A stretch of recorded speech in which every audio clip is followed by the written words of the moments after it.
So even after Jimmy Kimmel's back, video creators online are still under a ton of danger, maybe even under more danger than before.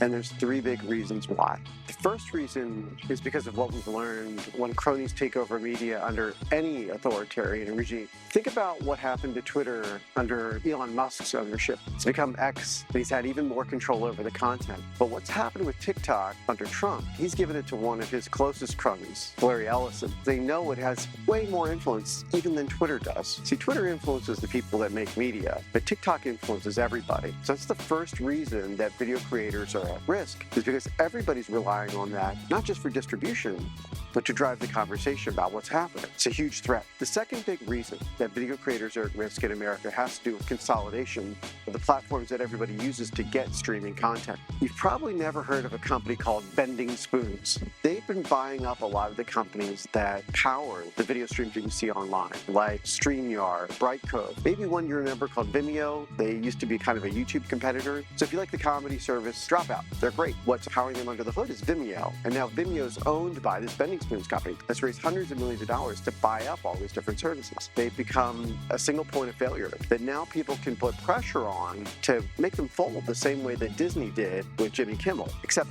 they don't have the billions of dollars and the tons of lawyers that Disney has. And if they did, they're not going to fight back on behalf of individual creators that are not nearly as powerful as somebody like Jimmy Kimmel or any of these other huge household names. So that's the second big reason that creators are at risk. And the third big reason that video creators are at risk online is a little more of a technical story. In other forms of media online, email newsletters or podcasts, there are lots of choices creators can go to.